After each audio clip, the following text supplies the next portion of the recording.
Good morning, everyone. I'm Diane Stancato, CEO of the YWCA in the Mohawk Valley, and I'd like to welcome you to our Domestic Violence Awareness Press Conference, which we hold every October. And I hate it that it's on Zoom instead of in person because I miss seeing all of you. And actually, I can't see any of you right now. So I hope that you are having a good day, and I'm going to move forward. Special welcome to our elected officials joining us today. We have New York State Senator Joe Griffo. We have New York State Assemblyman Brian Miller, New York State Assemblyman Robert Smullen, Oneida County District Attorney Scott McNamara, Oneida County Executive Anthony Picenti, and Oneida County Sheriff Rob Mason. Gentlemen, thank you for joining us today. I appreciate it. I'd also like to just do some housekeeping. We have a moderator. Her name is Allison. She's on the call with us. And we will be taking questions at the end directed to probably any of us related to the topics we're talking about today. So if you have any questions, anyone on the line, pop them in the chat. And at the end, Allison will field those questions to the right person. So thank you for that. I'd also like to welcome and introduce the YWCA Mohawk Valley Board President, Jennifer DeWorth, to say a few words this morning. Good morning, Jen. Good morning, Diane. Thank you so much. And thank you to our elected officials who are here and all of our board members and community supporters who are here as well. It's good to see you. For more than a century, YWCA Mohawk Valley has been at the forefront of the fight for women's equality.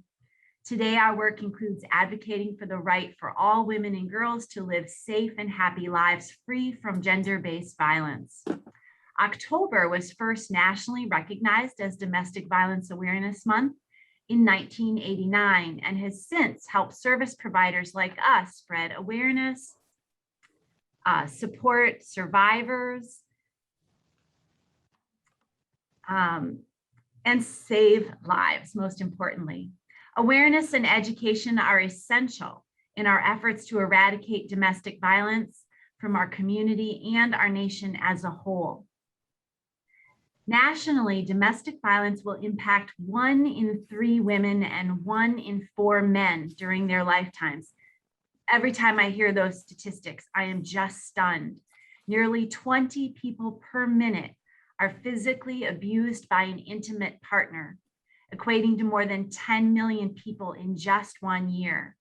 And as our staff at the YW knows, it's not just the physical violence, but it's entwined with emotional, mental, and physical abuse as well in intimate partner violence. Despite the magnitude of the problem, the YWCA dedicates each and every day to supporting survivors and finding ways to stop violence before it starts. YWCA Mohawk Valley is the only state certified provider of domestic services in Oneida County, the only provider of emergency and transitional housing for survivors and their families fleeing domestic violence, and the leading provider of prevention, education, and outreach. The YWCA Mohawk Valley Board is proud to stand with our clients and our staff as they do difficult and courageous work every day. They shine a light where there was once darkness and shame. They empower people who have been victims to become survivors and to thrive. And together, all of us join with our many partners in the community in unwavering opposition to gender-based violence and violence in every form. I'm going to turn it back to Diane, our fearless leader of the YWCA Mohawk Valley in all the work that we do. Diane. Thank you, Jen. Thank you so much for those wonderful words of encouragement, certainly for the staff. And we appreciate the board of directors every day for your courageous leadership. All of us at the YWCA Mohawk Valley are on a mission to eliminate racism and empower women, promote peace, justice, freedom, and dignity for all. That is what we do here at the YW. That's a lot, and that is what we do every single day. Whether we're answering a crisis hotline call, accompanying survivors in court as they seek an order of protection, comforting families as they adjust to shelter, or advocating for justice on the states of the Capitol, we are always working toward our mission.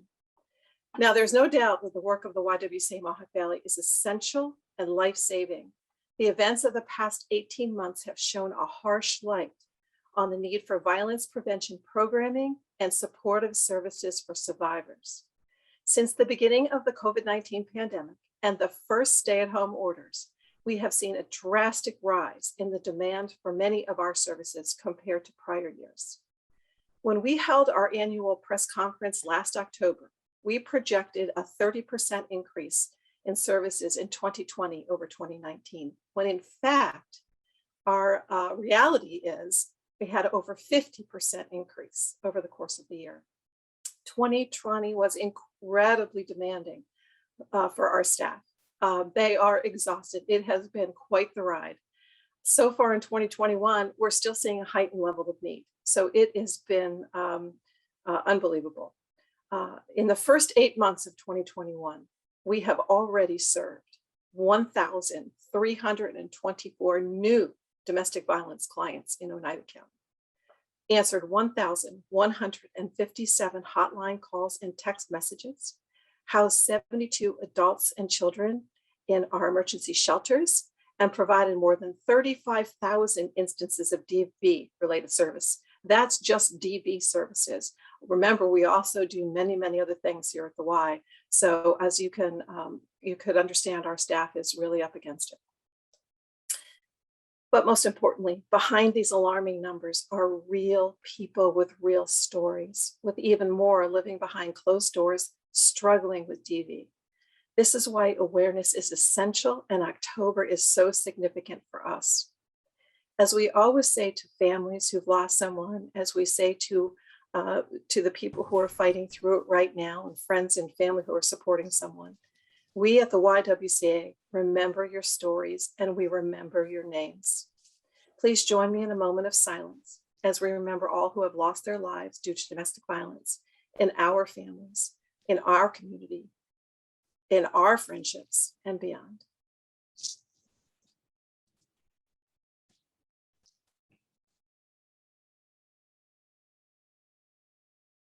Thank you. We are all here today to join in this fight against domestic violence, which is ever-present danger in our community. I just told you the numbers. But talking about it still seems so taboo. It's such a dark subject. No one wants to think it's happening in your families or with your friends. So that's why we work every single day to change that, especially in October, to raise awareness, to make the public understand how and where to get help and what to look for if they think something might be going on.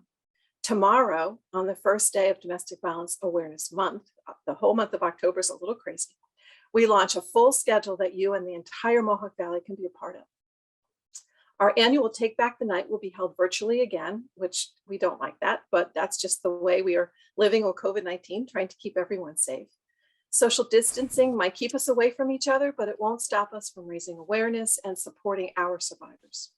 Take Back is a survivor-centered event dedicated to raising awareness, honoring the memory of loved ones lost, and showing survivors that they are not alone. Our virtual event will be a rally and a speak out. The registration is required to ensure the confidentiality of everyone who participates. And you can find information about Take Back the Night at YWCA Mohawk Valley, so ywcamv.org/TBTN to register. I'm going to be throwing a lot of things at you about what's going on in October. All of that can be found on our website, which again, ywcamv.org. The next thing we're doing, we're bringing back Steps to Stop Violence. Since we can't march in the streets and raise awareness of domestic violence and the need to put an end to it, we are going to do this Steps to Stop Violence again this year. It was really popular last year. We're asking community members to take a pledge to take 1,960 steps between October 1st and the 18th in honor of the 1,960 domestic violence survivors we served in 2020. We're also offering a second Step Up challenge for those of you who really like to be pushed. This one is to pledge to take 44,620 steps, just under 10 miles, to represent the number of services provided in 2020. Pledge your steps again at ywcamv.org/steps. That opens tomorrow. And send us some pictures and wear purple. That's our, as you can see, I got a purple ribbon scarf on. Purple is our month. October is purple for us. So take some steps, wear some purple, send us some pictures that we can push out on social media. We would love to do that. And we will announce how many steps we took together at Take Back. And Take Back is on October 19th. Our signature Purple Ribbon campaign, Purple Ribbons, will make a full return this year. It really, we couldn't do it last year. It was just not appropriate in the middle of COVID. But this year it's back. Paper purple ribbons are available for a $1 donation at participating locations throughout Oneida County and actually in Madison County. Our current partners are Bosse's Rome Access Site, Cafe Domenico, Colosi's, Highland Farms, NBT Bank Utica, the Old Wicker Mill, Seneca Wine and Liquor, and Utica College Young Scholars Program. And that list is ever growing. We also partner with Liberty Resources Help Restore Hope Center in Madison County, and we sell ribbons in the area Save-On stores and Maple Leaf stores. Again, available this year are yard signs to show support for TB awareness, so you can purchase one of those if you want to put that in your yard and support. If you're interested in becoming a Purple Ribbon sponsor or you would like a yard sign, again, visit ywcamv.org. As you can see, our community is truly essential to accomplishing our mission of eradicating domestic violence in the Mohawk Valley. We could not make a difference without all of you and your continued support. We are in this fight together. We know this. We must do this together. I'd like to take a moment to thank our sponsors for October, especially the Hartford and Bank of Utica, who are both our presenting sponsors. Our board of directors for your combined knowledge, your leadership, your unwavering dedication. And I know we have a few board members that have joined us this morning that were able to join us. And so we have Sonia Ezel is with us. Good morning, Sonia. We have Deetra Harvey, Zora Thomova, Kathleen McColgan, and Laura Powers. Thank you so much. And of course, Jen DeWorth, our board president. We really appreciate you being here and supporting the work that we do every day. I can't go through this without recognizing our amazingly dedicated and talented YWCA staff. They are boots on the ground. They are the experts. They are the lifesavers. I cannot tell you from the bottom of my heart, I can't even express how important these people are to this community and to the YWCA. I value each and every one of our staff and the work that they do. They save lives. And of course, our elected officials and members of law enforcement joining us today, that whom we would not be able to create meaningful change for survivors and safe environments. And the press for being here, because we need you to push the word out. We need you to help us send the message out there about how to get help, what are the signs to look for, and we certainly appreciate your support as well. Now, it is my honor and my pleasure to invite our officials to share a few words. First, I'd like to call on Senator Griffo. Hi. Thanks for bearing with me. Hopefully you can hear me. We are traveling to want to be a part because I know how important this is. I want to really thank and recognize the YWCA of the Mohawk Valley for all of your ongoing efforts to curb domestic violence. And our Oneida happy that we have been able to support those efforts and have directed resources to assist you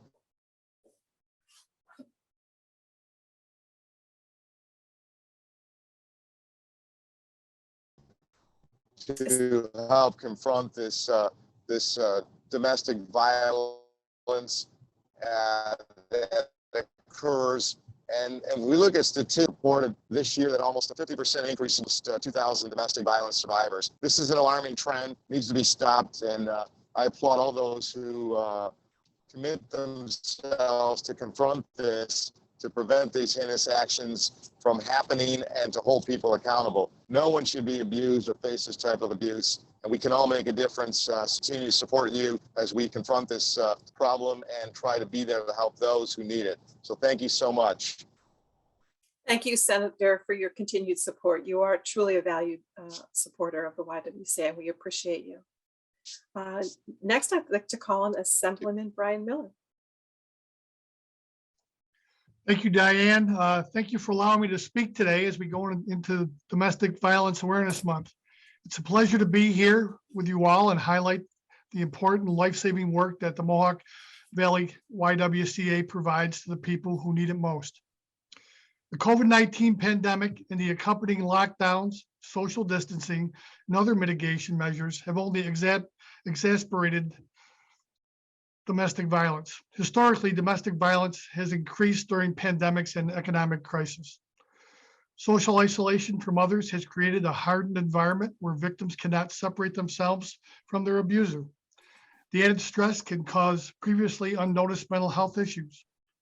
On a typical day, more than 20,000 phone calls are placed to domestic violence hotlines nationwide, and every 9 seconds, a woman in the US is beaten or assaulted by a current or ex-significant other.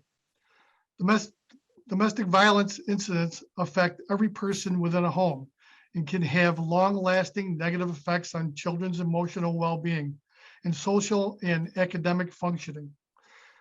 We must do everything in our power to end the horrors of domestic violence and support the brave survivors. YWCA works to create a safer community by offering crisis hotlines, medical and legal advocacy, supervised visitation and safe exchange, counseling, financial literacy skills, and much more. As a part of their mission, as a part of your mission, the YWCA is working to end domestic violence in our community by providing crisis service and preventative education. My sincerest thank you to the YWCA of the Mohawk Valley for hosting this press conference to raise awareness for domestic violence and kick off Domestic Violence Awareness Month. If you or a loved one are victimized by domestic violence, please reach out to the YWCA's Oneida County or Herkimer County 24/7 hotline. Thank you for having me, and good luck with this month to get the word out. Thank you so much, Assemblyman. We appreciate your support. I'd like to invite Assemblyman Robert Smullen to speak. Thank you very much, Diane. I really appreciate the opportunity to be here today. I want to thank you for hosting my visit to your Herkimer facility recently. It was most enlightening. And to all the board members, the team at the YWCA of the Mohawk Valley is awesome.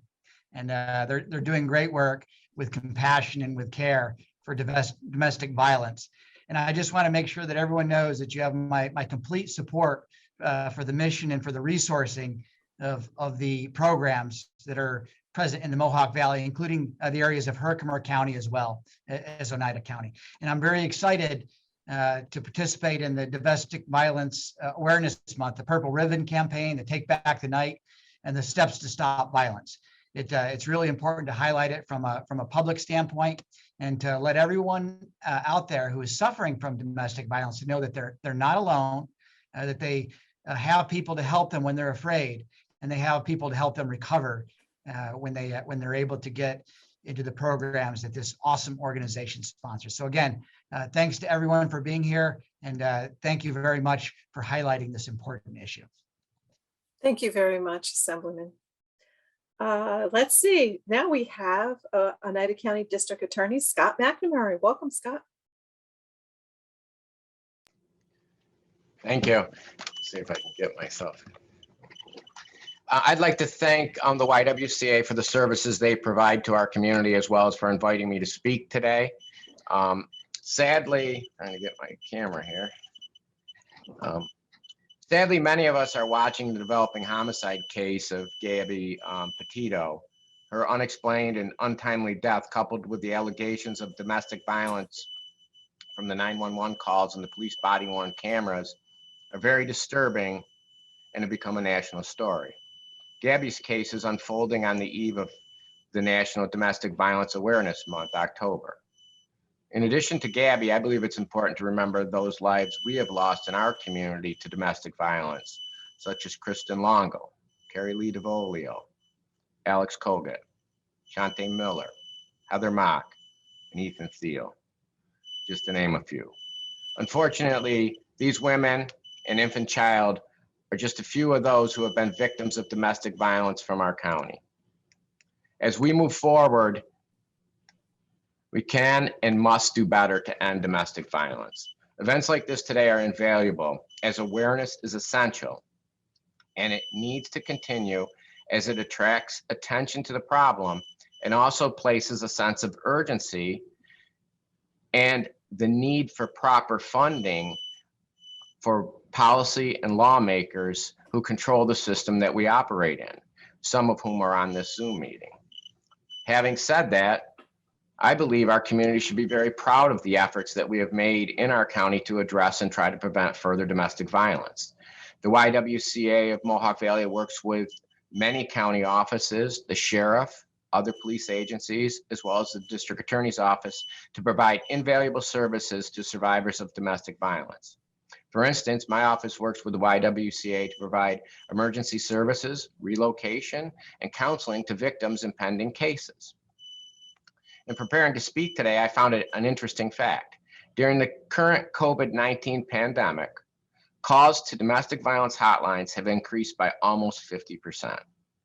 So I did a little bit more research, and I noticed that almost 1/3 of the open cases in my office have an element of domestic violence.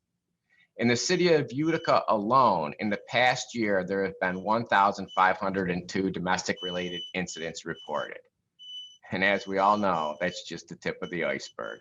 A large amount of incidents never get reported. So let me talk a little bit about what we're doing the DA's office to better handle domestic violence. ADAs are specially trained to handle domestic violence through the New York State Prosecutors Training Institute, which is a program that's put on through the DA's Association, and it's very important that the funding for that continues so that we can receive the specialized training that's needed.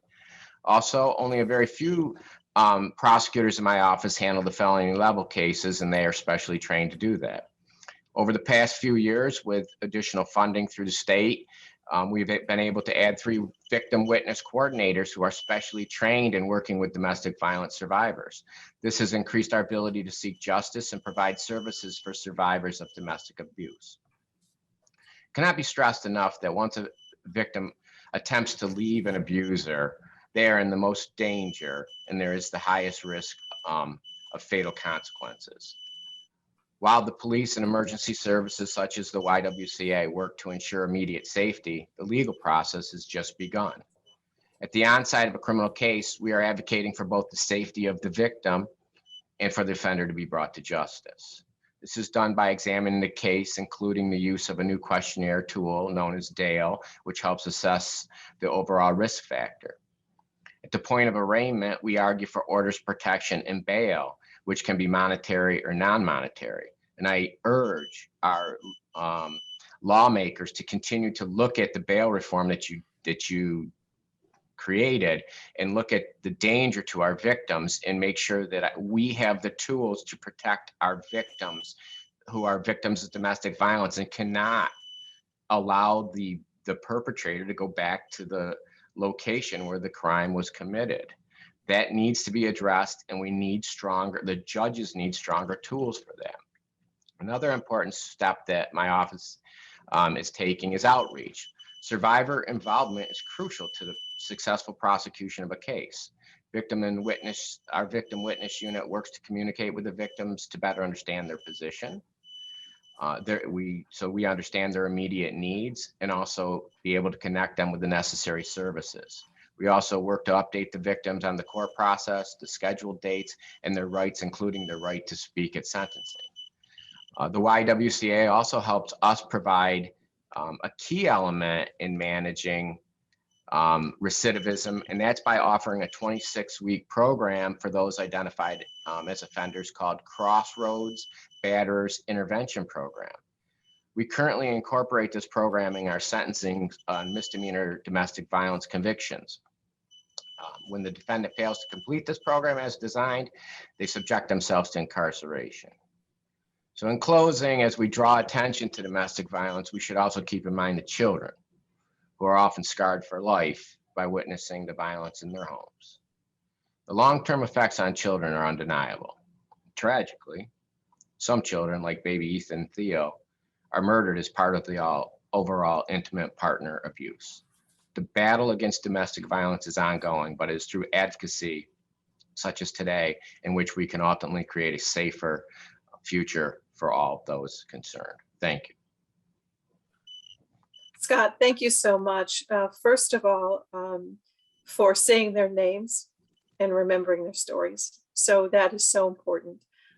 Thank you for commenting on the financial support needed for both the court system, law enforcement, and the YWCA. All of our services are free and confidential, absolutely free. We rely 100% on donations and funding from the state and the federal government and local community.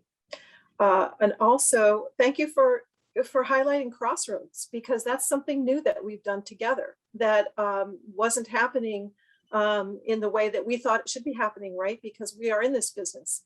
And so we created a Crossroads program together and worked together to try to fix the problem rather than just put people back on the streets without any education about how their behaviors affect others. So thank you for highlighting all those things and for being here this morning. Thank you. And now we have Oneida County Executive Anthony Pacinki.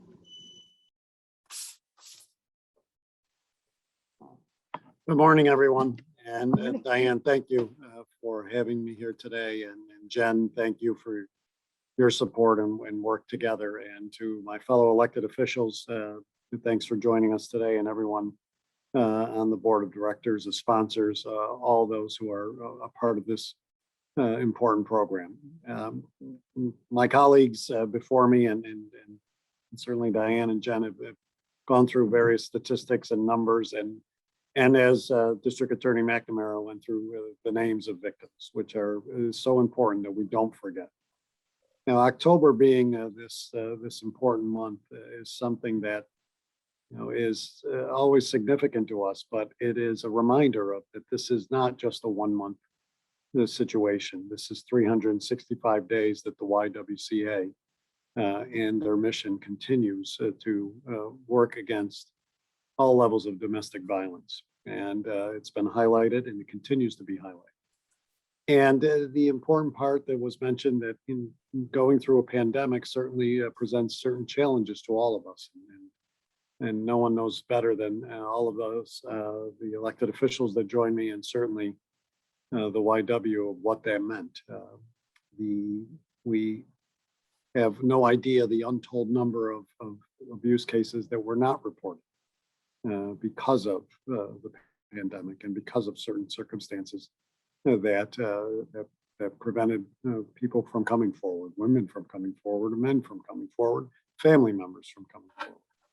Our hope is that that changes as we go forward, and certainly, the work of the Y and the partnership that we have in county government is so important. The Child Advocacy Center, as Scott McNamara referenced, that we cannot forget the children that are impacted by domestic violence.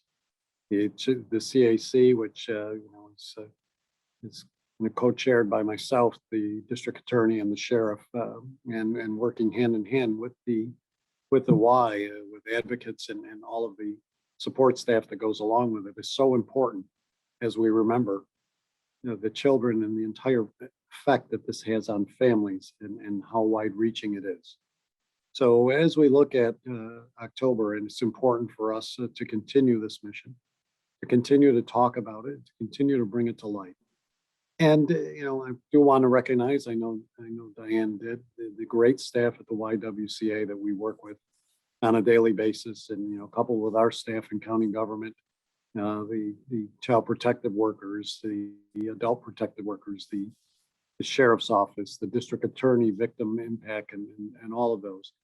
County government is so dedicated in partnership, with the Y. I mean, this is our mission too, keep families safe. So, as you look at the county building over the next month, you'll see the lights at the top are dressed in purple for Domestic Violence Awareness Month, to remind people of this. we would continue to do that, continue to work. And just the other day, I was pleased that Diane and I got together, chat a little bit about what we can do in addition to what we do together now with our mission, whether it's in the Child Advocacy Center or in other aspects of social services, mental health, and all of the services that we provide as a county government, to look at ways, and in particular, how this pandemic has impacted and has had an effect on the response, the work, and what we can do. It's a little bit different approaching domestic violence, and I look forward to coming together again, Diane, as we said, in days ahead, to look at a program that will add to the great work that you and your entire organization and board of directors and partners are doing. Lastly, I guess I would just, we recognize all of the work that's being done. And we recognize, and as I said, the district attorney and others, we've mentioned victims and what has taken place in the name, so we don't forget. But there are countless numbers of women who have come forward with that courage. And let's not forget that, the courage that it takes for many of these women to come forward. And other members of family, other family members that witness or are victims of domestic violence. That this is not, this is not always a one-time issue or one-time event. It's numerous times before some of these victims come forward because of the fear, because of what they go through. So let's not forget the courage of the people that come forward to report these instances, and the courage to go through and work with the advocates, the staff at the Y, the district attorney's office, the law enforcement, sheriff's office, and others, to make sure that we bring these perpetrators to justice. And as the district attorney said, we need more tools to keep them and to make sure that the punishment is fitting to the crime. So again, thank you for allowing me the opportunity to speak.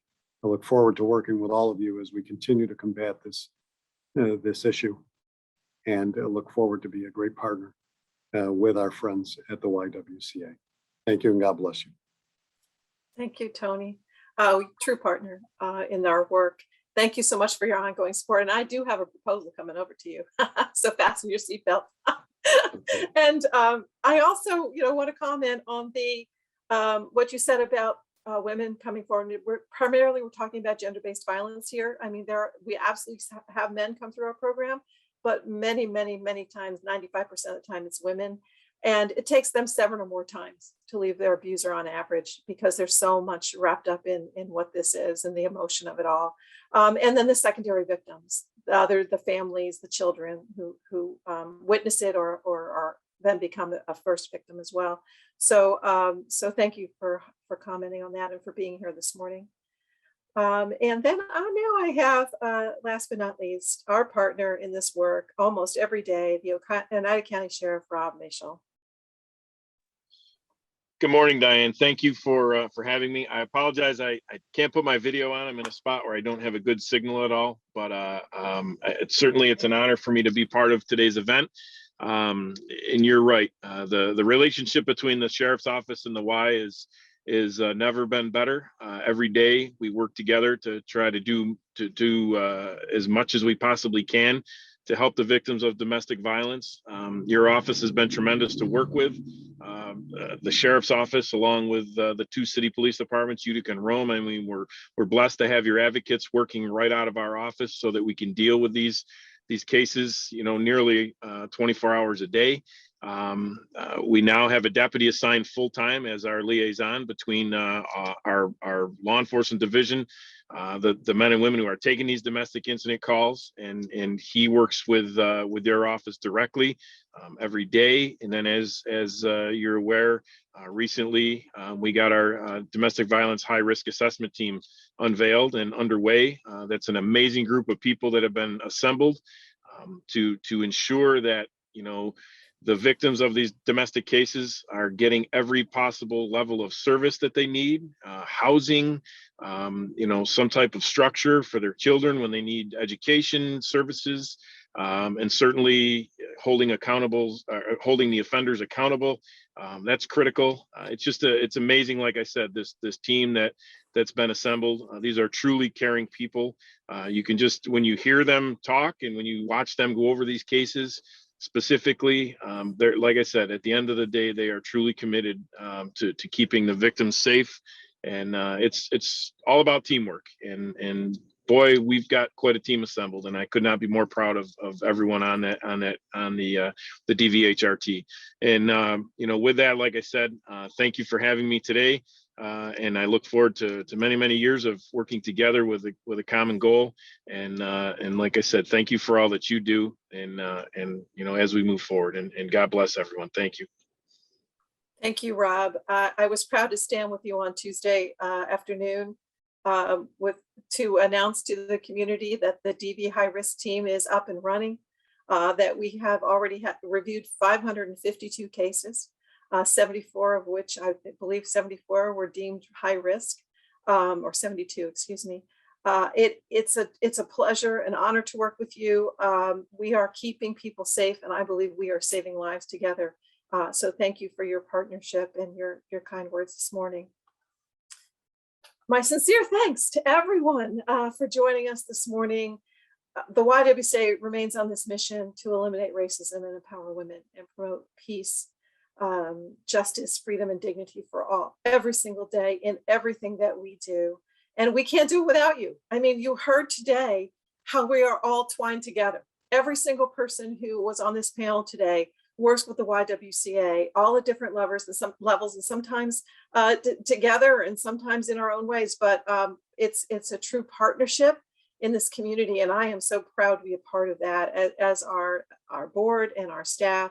So I want to thank you so much again, and to everyone who joined, the press, the staff, the board members, and others. And we're going to be streaming this on Facebook.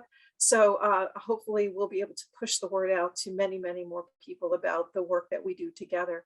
And now, I don't know if we have any questions, so I'm going back over to our moderator, Allison. Do we have anything? Hi, everyone. Please allow me to add my own thanks to everyone in attendance and for all of the kind words. It really means a lot to us to have all of your support, especially this month because it's so critical, but all year round. We couldn't do this work without you. I have not seen any questions in the chat yet, but if anyone has anything they would like to ask, they can use either the chat, the Q&A function, or you can raise your hand and I can allow you to unmute your microphone. Thank you, Laura. I just saw the comment there. I thought it was gonna be a question, but Ooh, I think we just have a lot of good mornings and thank yous, and we appreciate you being here. We appreciate the kind words and support that we're seeing in the chat and that we heard here today. I know you're all busy. We're going to say we'll see you in October, starting tomorrow, hopefully at some of our other events. Remember, ywcamv.org. You can find all of our October events listed there in various ways. Also, for those of you that are listening, hopefully on Facebook and live stream, I always want to give out our Oneida County hotline number, 24 hours a day, every single day of the year. It is 315-797-7740. If you need help, call us and we will help you. If you know someone who needs help, call us so we can talk through it and maybe you can convince them to contact us. So remember that number is everywhere. It's on our website. It's everywhere also. So thank you all again so much. I hope to see you going in October. Take care, everyone.